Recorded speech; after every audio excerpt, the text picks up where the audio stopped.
dia, boa tarde, boa noite. Estamos começando mais um Empower Convida, que é o programa mensal, né, onde nós da Empower recebemos aí convidados de diferentes áreas, né, para tratar de assuntos de interesse geral, né? Nós tivemos em julho o programa com o Carlos Pio, da Camex, em junho, perdão, em julho com o nosso colega o Creomar de Souza, da Dharma Consultoria, e agora em agosto estamos recebendo o Felipe Salto, que é economista e diretor da Instituição Fiscal Independente. Hoje eu estou aqui improvisado no papel de apresentador, falando de São Paulo. Temos também a Vera Galante, de Brasília, e o Luiz Pedroso, de Porto Alegre.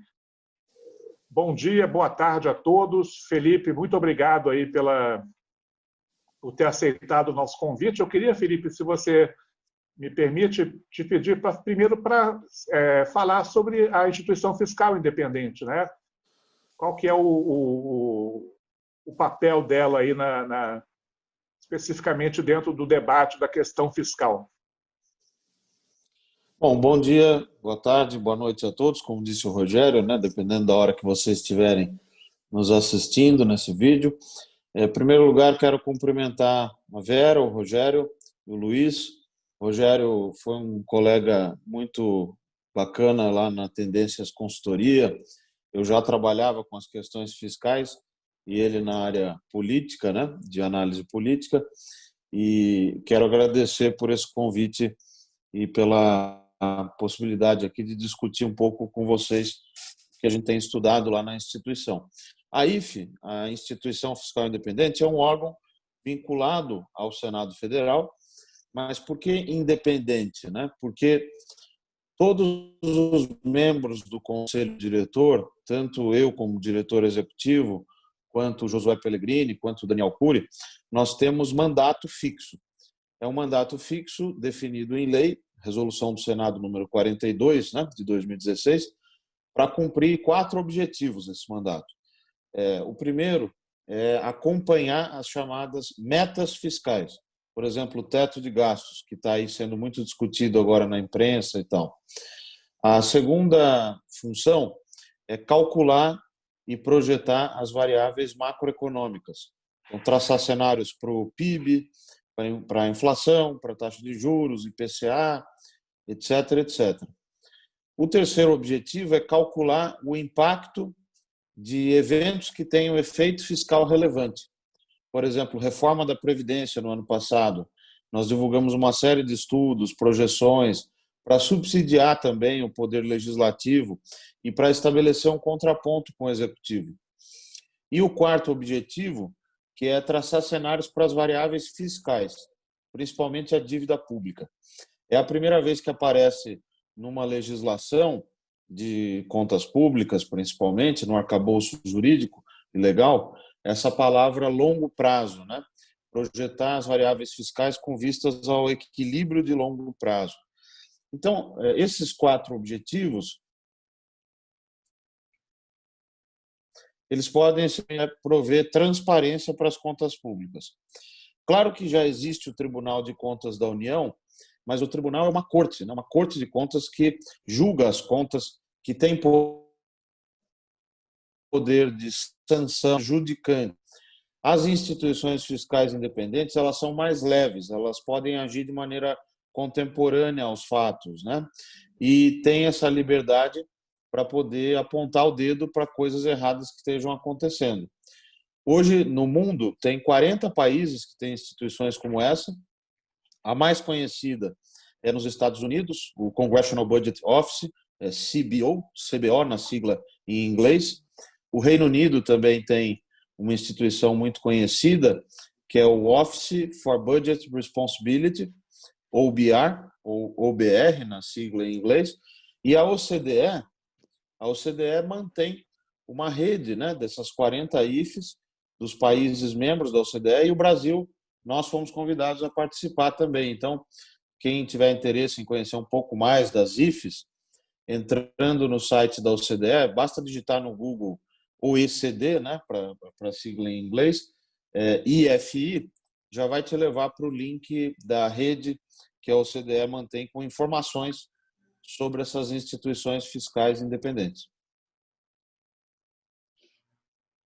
Legal, Felipe. Obrigado aí pela pequena aula sobre o assunto. O tema da nossa conversa hoje, a gente vai partir da questão do debate aí sobre a reforma tributária, tá? Mas como a IFE tem uma área aí de atuação mais ampla, né? A partir daí depois a gente pode explorar outros temas correlatos, né? Então eu queria, usando meu privilégio aqui de apresentador, fazer a primeira pergunta para o Felipe. Felipe, como você descreveria o atual sistema tributário brasileiro e como que essas propostas que estão sendo debatidas aí no Congresso, na sua avaliação, tanto o projeto recente do governo, né, especialmente, podem ajudar a mudar esse sistema para melhor ou para pior, na sua avaliação? Olha, eu vejo com olhos positivos essa questão de o governo ter enviado finalmente um projeto. A gente precisa ter claro que o sistema tributário brasileiro é bastante complexo e tudo tem uma razão de ser, né? O ex-ministro Mailson da Nóbrega sempre brinca que não necessariamente aquilo que é complexo é pior do que aquilo que é simples, né? Por exemplo, um carro é mais complexo que uma carroça, mas a gente prefere o carro à carroça. Agora, por que essa complexidade, no caso do sistema tributário, tem se tornado um fardo, né? Para as empresas, principalmente, para os contribuintes? Porque a gente criou uma tributação baseada no consumo, com o ICMS, que é o imposto estadual, né? A gente já tem um IVA. O ICMS não deixa de ser um IVA, um imposto sobre valor agregado ou valor adicionado. Só que é um imposto que está na mão de 27 estados diferentes, incluindo o Distrito Federal, que podem editar normas e legislações num ritmo que, na prática, é quase que diário, de edição de normas e regulamentações, que tem duas alíquotas, a alíquota interna e a alíquota chamada interestadual. Então, se eu produzo uma coisa em São Paulo, um bem, um produto, e exporto esse bem para o Ceará, a alíquota que vai ser recolhida em São Paulo, vai ser só de 7%.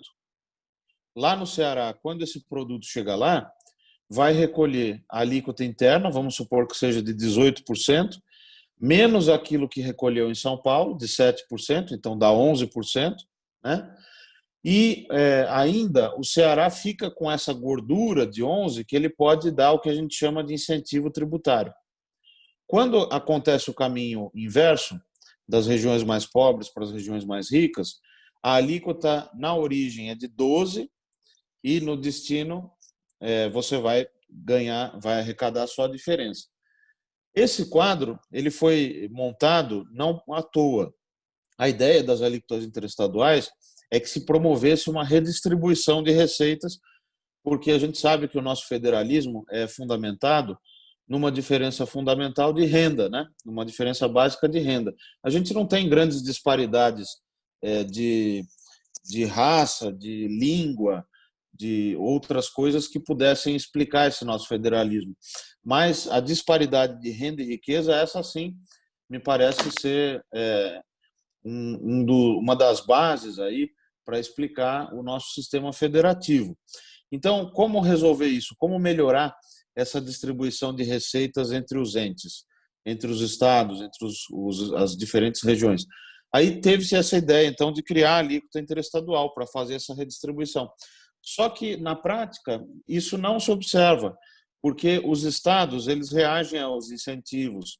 Assim como tudo na economia, os incentivos que você cria, eles levam a condutas muitas vezes não esperadas, né? Para dar um exemplo, os estados do Centro-Oeste, Norte e Nordeste acabam dando o que a gente chama de crédito presumido.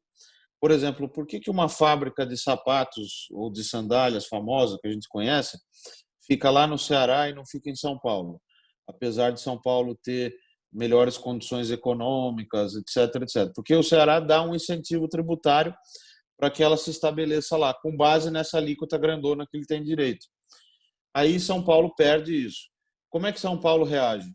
Ele vai lá e faz a substituição tributária, que é um mecanismo interessante para ser aplicado apenas para alguns tipos de bens. Eu vou falar sobre isso, que é uma coisa técnica, mas é interessante. Por exemplo, bebidas.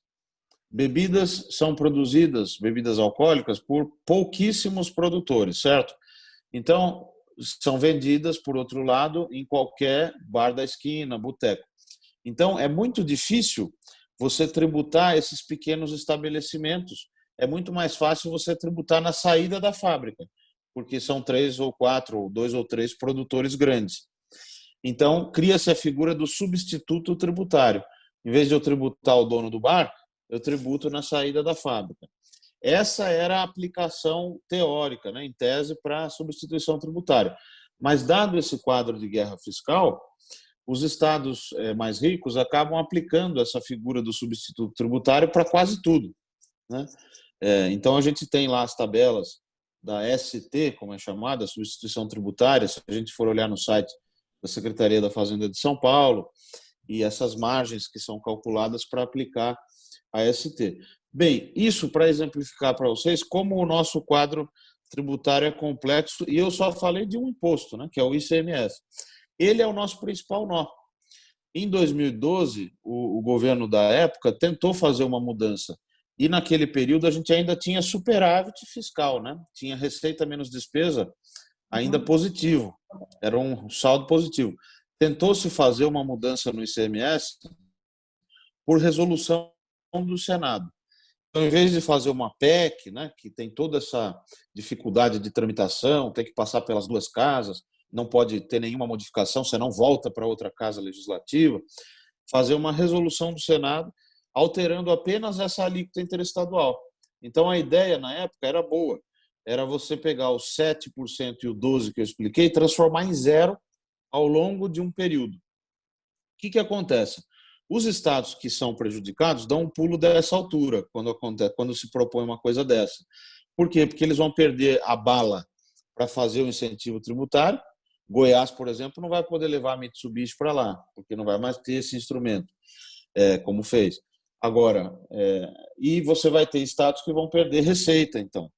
E aí, qual que é a exigência dos estados para que se aprove uma reforma tributária? É dinheiro. Então, na época, se pretendia criar uma Câmara de Compensação de Perdas e um Fundo de Desenvolvimento Regional. Tinha dinheiro na época para fazer isso. Mesmo assim, não se conseguiu aprovar.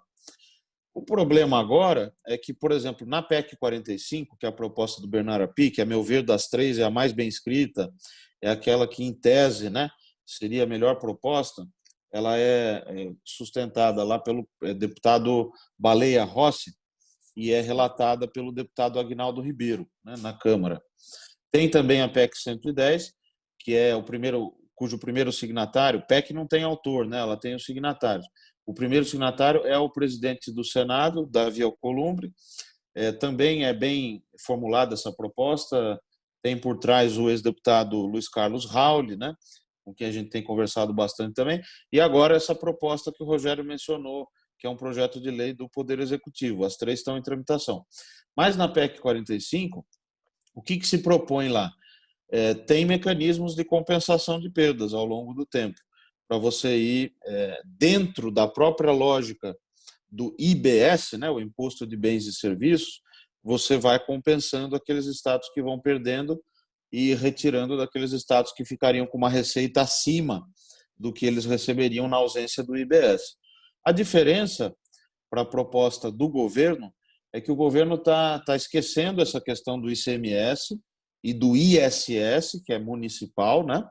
E concentrando apenas nos dois federais, que é o PIS e a COFINS.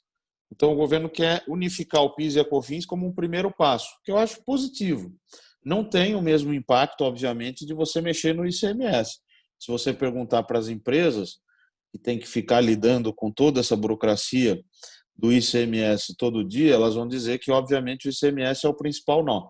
Mas o importante é que a coisa parece estar começando a andar, né, do ponto de vista político.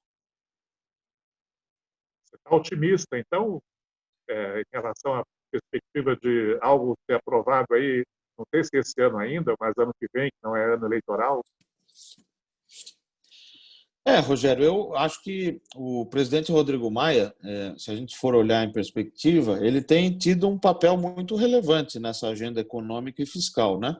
Acho que você vai concordar que ele tem tido aí uma liderança, até muitas vezes ocupando esse vácuo, né, do ministro Paulo Guedes, que não entende tanto assim desse riscado da articulação política. Eu acho que o ministro Paulo Guedes ele tem indiscutivelmente as credenciais acadêmicas, né? Você pode criticá-lo e tal, mas você ter um PhD por Chicago não é para qualquer um, né? Essa é uma primeira coisa que tem que se destacar. Agora, tem uma disciplina que se chama Brasília e Congresso Nacional. Eu acho que ela depende muito de um conhecimento prático, né, Vera? Porque não é uma coisa trivial, né? Por exemplo, o Palocci, que é muito criticado também e tal por outras razões, foi um excelente ministro da Fazenda, porque ele chamou pessoas certas, chamou Joaquim Levy, Bernardo Api, Marcos Lisboa, né? Sim. Essa gente toda estava lá embaixo do guarda-chuva dele e conseguiu fazer aquela gigantesca máquina do Ministério da Fazenda funcionar. Tinha boas propostas, deu continuidade ao programa econômico do presidente Fernando Henrique.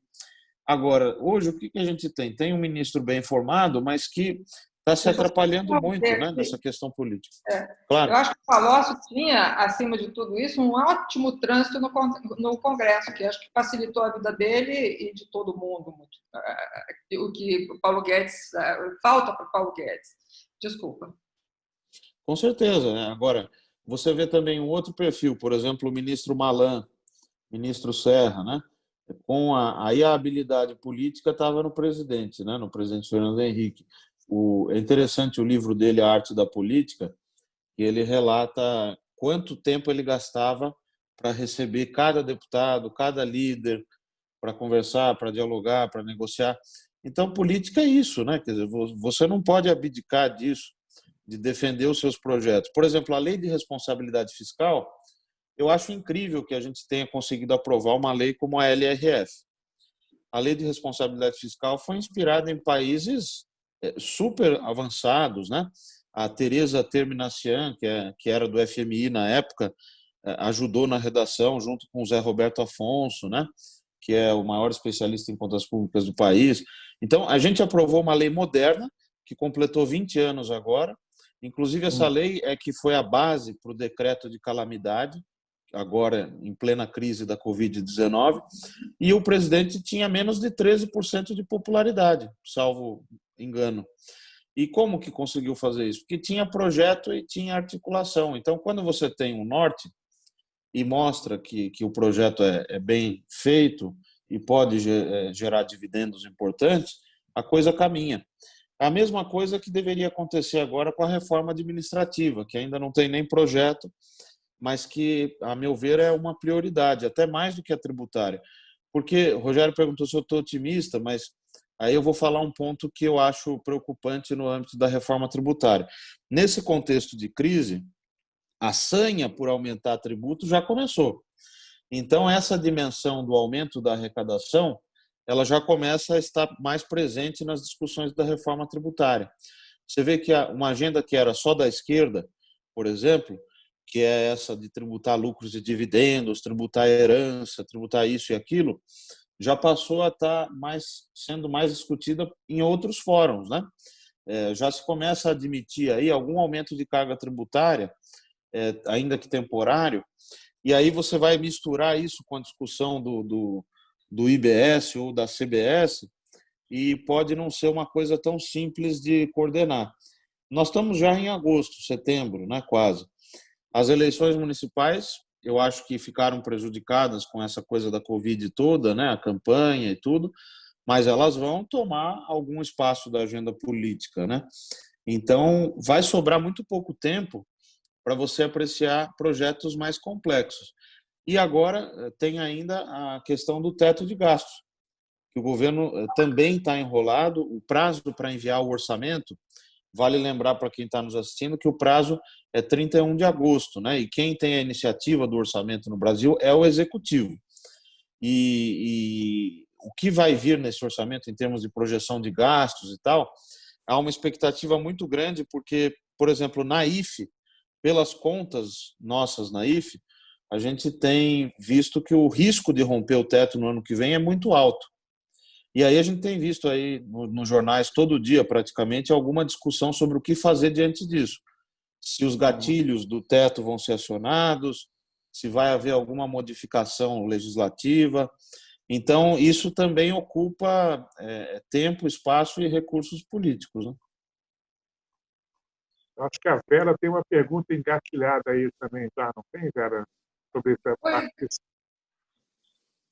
Pois é, eu só queria abordar, já que você mencionou agora o teto de gasto, como é que vocês encaram o equilíbrio dos impactos econômicos e o equilíbrio das metas fiscais e condições sociais agravadas pela Covid-19 agora? Eu vi algumas matérias nos jornais citando a IFE, né, sobre algumas alternativas e algum equilíbrio aí de como é que faz agora? Porque existe e deve existir um rigor fiscal, um rigor de gastos e tudo mais, mas aconteceu uma pandemia. Você coloca a questão fundamental, que é o seguinte: a gente continua a ter esse objetivo de restringir o gasto, mesmo depois dessa bomba que se abateu sobre as nossas cabeças, né? A resposta é sim. Por quê? Porque nós temos um problema estrutural, que é o crescimento desordenado da despesa. O Brasil, todos os governos que se sucederam desde 1988, fizeram um aumento de carga tributária. Fizeram é um pouco forte, mas deixaram uma carga maior do que receberam. Ou maior do que receberam, ou no mínimo igual. A gente não consegue reduzir a carga tributária. Por quê? Porque o Estado preconizado pela Constituição de 88 é um Estado de bem-estar social muito grande. Por exemplo, o Sistema Único de Saúde, pela Constituição, ele é integral e universal. Ou seja, nós 4 aqui temos o mesmo direito ao SUS que uma pessoa que tenha 1/10 da nossa renda. Então, isso é muito custoso de ser feito, sem entrar no mérito se é correto ou não. Mas você concorda que custa muito mais caro fazer para todo mundo do que fazer só para quem precisaria, né? Então, se a gente escolheu fazer isso, a gente precisa arrecadar.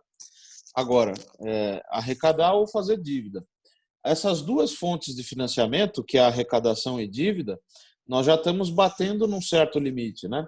A dívida pública antes da Covid, ela encerrou 2019 em 75,8% do PIB. No ano passado, esse valor foi até um pouquinho menor do que o de 2018, porque houve uma série de fatores atípicos. Por exemplo, vocês estão lembrados da receita da cessão onerosa da Petrobras, né? Os leilões do petróleo, as devoluções de dinheiro do BNDES para o Tesouro, mas a projeção para 2020 já era de crescimento da dívida antes da Covid, né? E 75,8 já era um nível muito elevado quando a gente compara com os países emergentes, os países comparáveis. Até porque a gente tinha uma taxa de juros que era relativamente mais alta. Agora essas coisas mudaram um pouco. Vamos pensar um pouco. Quando a Covid se abateu sobre nós, o mercado rapidamente aceitou que o gasto teria que aumentar, porque a Alemanha fez a mesma coisa, os Estados Unidos estão fazendo a mesma coisa, todos os países estão aumentando os gastos. É natural, esperado, e não é por isso que nós vamos tomar uma chamada de atenção ou ter dificuldades de financiar a dívida pública. Não é por isso. Então, esse ano, por exemplo, os gastos vão aumentar só por conta da Covid, se a gente somar todo o gasto do benefício de R$600, mais o programa de auxílio aos estados e municípios, e mais o crédito para as empresas e outros programas, mais de 600 bilhões de reais. Então, o déficit público desse ano, que ficaria na casa de 120 bilhões pelas nossas contas, ele vai agora para a casa de 900 bilhões. representa quase 13% do PIB. É o maior déficit da história do país. E a dívida pública, 96,1% do PIB. Então, mais de 20 pontos superior ao que nós tivemos no ano passado. Bem, o que fazer diante disso? A partir do ano que vem, uma boa parte desse gasto extraordinário vai sumir, porque você não vai ter mais a necessidade de fazer essas medidas extraordinárias. A questão é, em qual ritmo que isso vai ser retirado? Isso pode gerar efeitos sobre a demanda também, pode gerar efeitos também sobre a arrecadação, a trajetória da recuperação, né? Tudo isso é que me preocupa, porque aí sim o mercado começa a olhar para o após-crise, para o depois da tempestade, e começa a refletir se nós vamos ter outra tempestade, contrariando o ditado popular, ou se nós vamos ter uma chance de ter alguma calmaria, né? Depois da tempestade da crise da Covid, a gente tem que voltar um pouco para o arroz com feijão, controlar a despesa, voltar a ter a essência do teto de gastos preservada, o ajuste fiscal pode, eu não sou contra também discutir outros mecanismos para sanar esse déficit fiscal, como até algum aumento de arrecadação. O Brasil tem um sistema tributário muito regressivo. Então, discutir, por exemplo, uma mudança na tributação de pessoa jurídica, uma mudança no imposto de renda, né, que o torne mais regressivo. Eu quero lembrar que 20 bilhões por ano vão para o ralo de uma coisa que se chama deduções do imposto de renda gastos com saúde. Então, pessoas que têm uma renda elevadíssima vão lá no Sírio-Libanês, fazem uma consulta de R$1.000, depois apresentam o recibo na declaração do imposto de renda e abate na hora de pagar o imposto. Será que está certo isso? São 20 bilhões de reais que a gente poderia canalizar para outra coisa. Poderia pagar um programa modesto à la Renda Brasil. Então, assim, tem muita distorção no gasto público, e quando a gente inclui também os gastos indiretos, né, como são chamados essas renúncias tributárias, e acho que é na hora desse aperto que a gente está vivendo, da crise, que essas restrições ficam ainda mais evidentes. Quanto ao teto de gastos, mais especificamente, de fato ele tem problemas de desenho, tá? Eu acho que a gente precisa encontrar o meio do caminho, porque o que eu tenho visto? De um lado, aqueles que querem o teto e não abrem mão. Se acabar com o teto, acabou o mundo. E de outro, aqueles que falam o seguinte: não, esse teto é uma porcaria, vamos jogar na lata do lixo porque não serviu para nada. É preciso encontrar o caminho do meio, porque o teto de gastos ele foi importante lá em 2016 para colocar ordem nas coisas, né? Ajudou a controlar expectativas. Depois de toda aquela era da contabilidade criativa, o teto funcionou como uma espécie de tapa na mesa para controlar as coisas. Só que o diabo mora nos detalhes. E a regra, de fato, ela é muito dura, porque ela permite a correção apenas pela inflação passada. O que eu acho que deveria ser feito? As nossas projeções mostram que o teto vai ser rompido já no ano que vem. Romper o teto faz parte da regra do jogo, porque a própria emenda 95, a emenda constitucional 95, que é a emenda do teto, prevê no artigo 109 o acionamento dos gatilhos, que são medidas automáticas de ajuste. O que o governo precisa fazer e não está fazendo? Viabilizar o acionamento desses gatilhos. Aí ele ganha tempo. Ele ganha tempo e joga essa discussão de alterar o teto para daqui 1 ou 2 anos, entendeu? Você fica com os gatilhos acionados por um tempo e vai endereçando, enquanto isso, uma reforma fiscal mais ampla. Porque o Brasil é pródigo em criar regras fiscais, mas não é pródigo em cumprir. A gente tem 11 regras fiscais, só que a gente não tem uma maravilha de resultado fiscal, ao contrário. Só para terminar essa resposta, o economista Alberto Alesina faleceu agora no começo desse ano, o maior analista e teórico, né, dessa questão fiscal. Ele esteve em Brasília no final do ano passado e deu uma palestra na Escola Nacional de Administração Pública, e eu fiz uma pergunta para ele, perguntei o que ele achava das regras fiscais brasileiras. Aí ele respondeu assim: olha, países que precisam de regras fiscais, elas não funcionam. E os países que não precisam, elas funcionam super bem. Então, se você pegar a Alemanha, por exemplo, regra fiscal funciona muito bem, porque já tem uma conduta austera. Se você pega um país como Itália, ou mesmo o Brasil, você fica criando regras, mas a prática da política fica sempre tentando contornar bypassar essas regras, né? Como a gente está vendo agora, nós soltamos anteontem, um trabalho. Depois, quem estiver nos assistindo pode até acessar o site da IFE, é o Comentários da IFE número 9, né? Assinado pelos 3 diretores, para mostrar justamente essa prática da contabilidade criativa que está voltando. O governo queria enfiar o Renda Brasil no Fundeb. O que tem a ver uma coisa com a outra, né? E por que ele queria fazer isso? Porque o Fundeb está fora do teto. É uma das exceções da emenda do teto. Então, se eu coloco o Renda Brasil dentro do Fundeb, eu não preciso respeitar nessa parte o teto de gastos. Mas isso foi barrado, foi uma tentativa. Agora, uma parte do governo querendo pôr os investimentos também, fazer 40, 50 bi de investimento e tirar do teto. Então, esse é um filme conhecido, né? Eu espero que a gente não vá assistir de novo esse filme. Um filme de terror, inclusive, eu acrescentaria. É um filme de terror. E que culminou no impedimento de uma presidente da República, né? Exato. Luiz, eu ia falar. A gente acabou de conversar, Felipe, agora há pouco, e eu trazia exatamente essa questão, né, da narrativa de austeridade e da dificuldade da prática de você manter uma austeridade num país que historicamente é assistencialista. Foi o que você colocou. E muito da falta de clareza e compreensão por parte do governo de como funciona a máquina pública. E aí conseguir implementar mudanças ou propor mudanças mais significativas. Uma das principais críticas que eu li quando foi enviada a proposta de reforma tributária pelo governo foi de que, nesse processo de tentar desburocratizar a tributação no Brasil, não foi ainda buscado ou tentar atingir um dos principais problemas, que nós taxamos e tributamos o consumo, os produtos e os serviços, e não renda e lucro.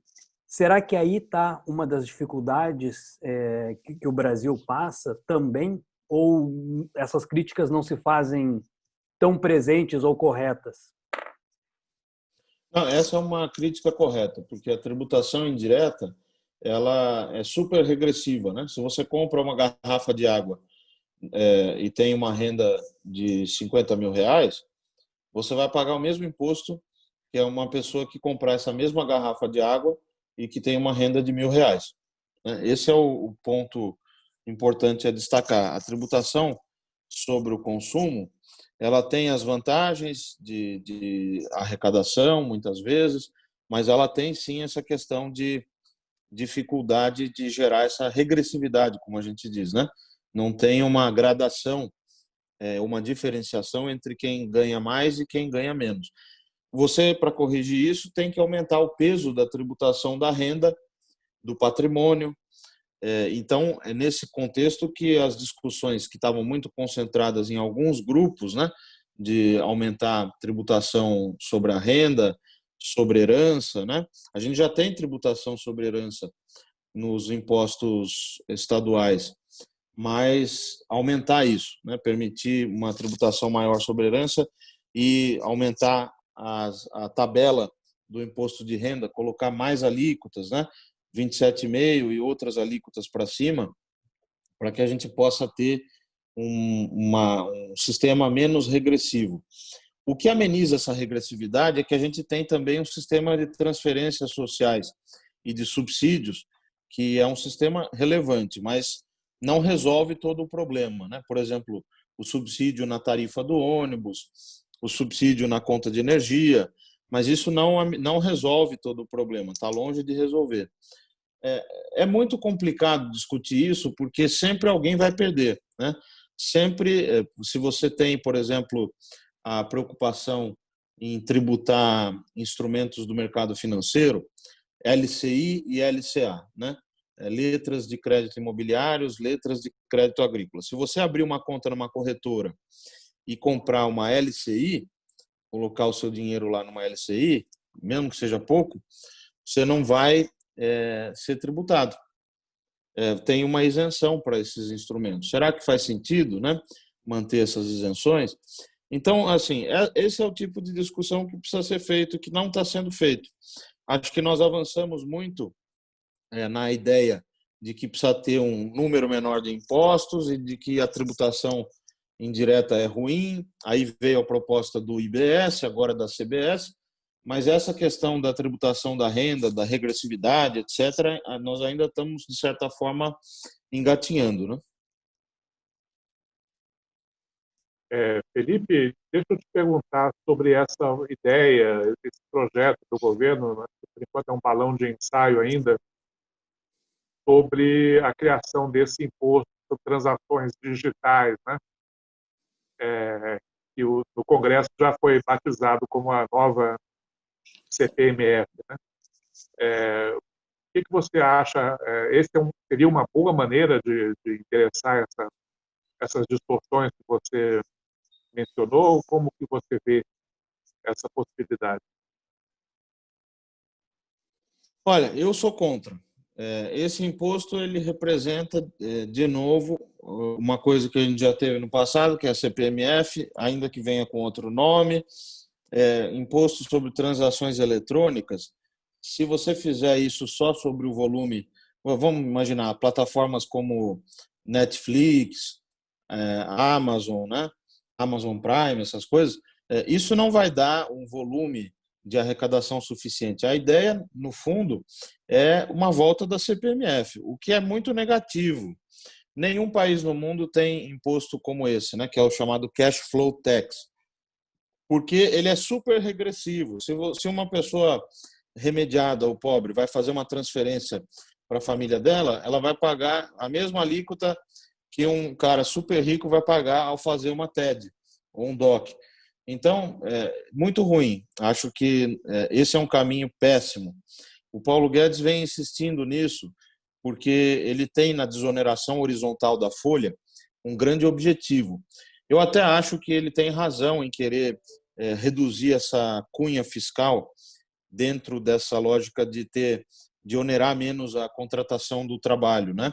Até para você poder gerar efeitos sobre o mercado de trabalho, taxa de desemprego. Mas o próprio Marcos Lisboa, outros economistas, têm mostrado que essas desonerações horizontais e super grandes da folha, elas não geram necessariamente esse efeito preconizado. Então, custa muito caro, custa super caro, aí você põe um outro imposto no lugar para não descobrir o cobertor da Previdência, pagar aposentadorias, né? A gente sabe, muito disso é para pagar aposentadoria, uma parte para cobrir o próprio déficit, acaba gerando distorções. Então, não é um bom caminho. Eu acho que nós precisávamos discutir a coisa de maneira mais incremental, né? Vamos focar por exemplo, agora na CBS ou no IBS, né, para resolver o problema do ICMS e tentar trazer um pouco de luz aí para a atividade produtiva. A carga tributária já é muito elevada. Essa CBS que o governo está propondo, inclusive, com alíquota de 12%, está embutido aí um aumento de carga tributária. As contas que se tem feito sobre isso mostram que a alíquota de 12% mais do que compensa as alíquotas que a gente tem hoje no PIS e na COFINS. Então, o que eu diria sobre isso? É melhor a gente não ir por esse caminho da CPMF, né? do cash flow tax, imposto de transações eletrônicas. E a própria Câmara tem mostrado ser refratária a esse tipo de iniciativa. Eu acho que insistir nisso é perder tempo. Está de acordo. Não parece haver viabilidade política, né, para esse projeto. Vera? Olha, eu quero agradecer a aula, viu, Felipe? Eu aprendi muito e realmente, quer dizer, se deixar, a gente vai ficar aqui o resto do dia. Eu sei que você tem que fazer, mas para nós está excelente. Muito obrigada, obrigado por aceitar nosso convite. Foi excelente, já está convidado para voltar. A gente vai te chamar novamente. Imagina, eu que agradeço. Foi uma boa oportunidade para discutir com vocês. Sempre um prazer estar aqui. Meu amigo Rogério Schmidt, e agora conhecendo vocês também, a Vera e o Luiz. Eu vou aproveitar então, Felipe, para reforçar os agradecimentos. Acho que concordo com o que a Vera falou. É uma aula para todos que nos acompanharam até aqui. É um agradecimento e um prazer poder te ouvir hoje. Felipe, então, mais uma vez, obrigado. Você tem aí a palavra final, suas últimas considerações. Se você quiser acrescentar algum tópico que a gente talvez não tenha explorado, fica à vontade. Tá ótimo. Eu quero apenas registrar mais uma vez o agradecimento a vocês três, especialmente ao Rogério pelo convite, parabenizar pela iniciativa e reforçar a questão do teto de gastos, né? Nós temos feito um alerta muito grande na instituição fiscal independente a respeito da importância de não se dar aquilo que se chama de cavalo de pau na economia e nas contas públicas. O teto de gastos pode ter muitos problemas, não existe regra fiscal perfeita. E no caso do teto, ele tem sim problemas de desenho, no artigo 107, principalmente, parágrafo 3º e 4º, lá do ADCT, só que o bom é inimigo do ótimo, né? E a regra está escrita na Constituição, não está escrita num papel de pão, como eu costumo brincar. Então, vamos pensar com calma nesse após-crise, para que a responsabilidade fiscal, a austeridade fiscal, no bom sentido, voltem a ser uma dimensão importante, sem prejudicar o combate à crise. A gente está vendo que as regras fiscais, bem ou mal, têm esse caráter positivo de permitir essa flexibilidade, tanto é que o gasto está aumentando nesse momento de necessário combate ao vírus, os gastos com saúde estão aumentando, as transferências para as famílias mais pobres e para as empresas. Então, é possível conviver com um regime fiscal que tenha essas flexibilidades, e é desejável que seja assim. O que eu espero é que, no pós-crise, essa dimensão do ajuste fiscal volte a ter a importância que tinha antes, mas com mais prática do que legislações sendo modificadas e aprovadas, porque o ajuste fiscal ele é uma premissa fundamental para a gente voltar a ter crescimento econômico. E um país que tem uma renda per capita que ainda representa 1/4 da renda per capita média dos países desenvolvidos, em paridade do poder de compra, é um país que tem que ter o crescimento econômico como a sua meta maior. Para fazer isso não vai ser fácil, a gente vai ter que retomar a agenda da produtividade, investimentos em educação de boa qualidade. É lamentável, né, a posição do Brasil no PISA, nas classificações, nos exames internacionais. A educação básica precisa ser mais privilegiada, e eu espero que essa mudança, inclusive, que foi feita no Fundeb, sirva para isso, porque a gente fica sempre demandando mais recursos, mas não está muito atento à eficiência da aplicação desses recursos. Então, era isso. Quero agradecer mais uma vez e deixar um abraço aqui a todos. Obrigada, João. Obrigado, Felipe. Obrigado, Luiz. Obrigado, Vera. Todos que estão assistindo aí a gente pelas redes sociais. Mais uma vez, bom dia, boa tarde, boa noite. Até a próxima programa Empower Convida. Tchau. Tchau, tchau. Tchau, tchau.